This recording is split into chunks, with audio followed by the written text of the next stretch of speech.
सच बोलूं तो मैंने अपनी लाइफ में कुछ एनिमे सिर्फ इसलिए ड्रॉप किए थे क्योंकि उनकी स्टार्टिंग थोड़ी स्लो थी। ना कोई बड़ा ट्विस्ट, ना कोई क्रेजी फाइट्स। पर आज मैं लिटरली रिग्रेट करता हूँ क्योंकि ये वही एनिमे थे जो बाद में इंसेन लेवल एडिक्टिव बन गए। अगर तुम भी फर्स्ट फ्यू एपिसोड्स को देख के एनिमे ड्रॉप कर देते हो तो शायद तुम भी सेम मिस्टेक कर रहे हो।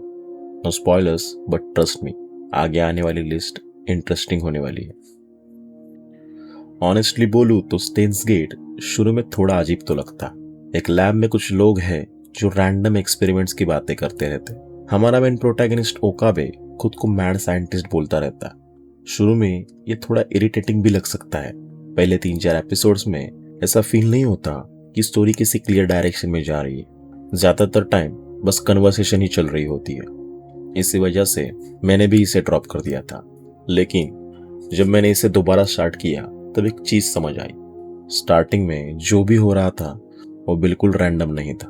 एपिसोड 8-9 के अराउंड स्टोरी क्लियरली शिफ्ट होने लगती है और तब रियलाइज होता है शुरू के एपिसोड्स एक्चुअली में ग्राउंड वर्क कर रहे थे, कैरेक्टर्स को डेप्थ दे रहे थे और स्टोरी को धीरे धीरे सेट कर रहे थे।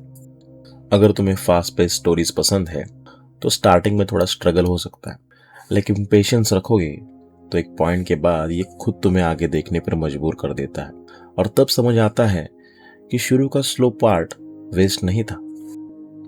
हमेशा से लोग विंडलैंड सागा को एक्शन आने में समझ के स्टार्ट करते हैं और वहीं पे एक्सपेक्टेशंस मिसमैच हो जाती है। शुरू में लगता है ये बस फाइट्स और रिवेंज के अराउंड घूमेगा, लेकिन ये कोई टिपिकल एक्शन एनिमे नहीं है।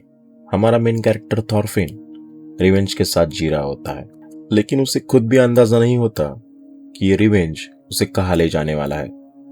पहले कुछ एपिसोड्स मेनली कैरेक्टर और वर्ल्ड बिल्डिंग पे फोकस करते हैं। सब कुछ धीरे धीरे सेट हो रहा होता है।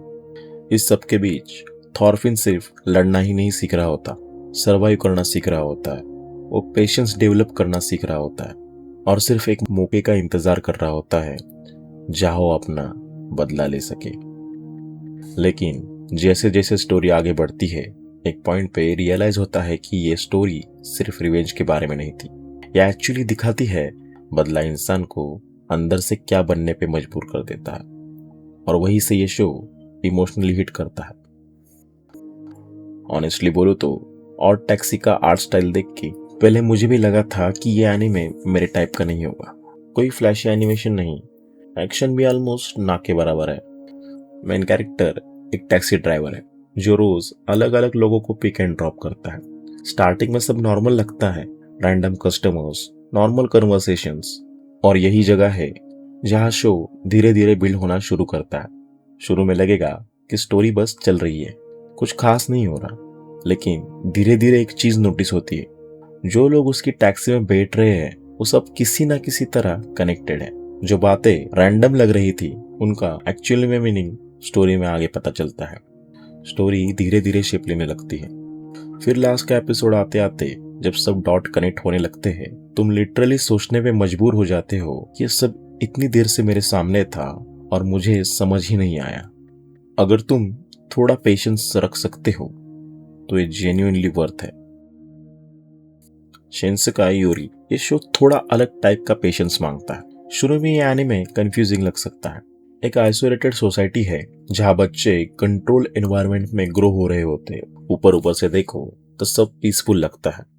इस एनीमे की पेसिंग भी स्लो है, लेकिन धीरे धीरे एटमॉस्फेयर में एक अजीब सी अनइजीनेस फील होने लगती है।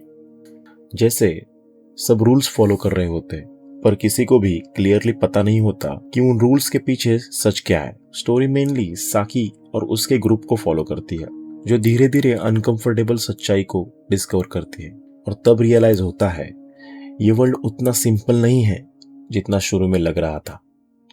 और जब आखिर में सच सामने आता है तुम रियलाइज करते हो प्रॉब्लम सिर्फ वर्ल्ड में नहीं था। कभी कभी प्रॉब्लम स्टोरी में नहीं होती, हमारा पेशेंस ही कम पड़ जाता है। पहले कुछ एपिसोड्स इम्पैक्ट क्रिएट नहीं करते और हम सीधा एनीमे ड्रॉप कर देते हैं, लेकिन वही स्लो बिल्डअप ही बाद में स्टोरी को पावरफुल बना देता है। अगर तुमने इनमें से कोई एनीमे बीच में छोड़ा है तो हो सके तो इस बार थोड़ा टाइम दे देना।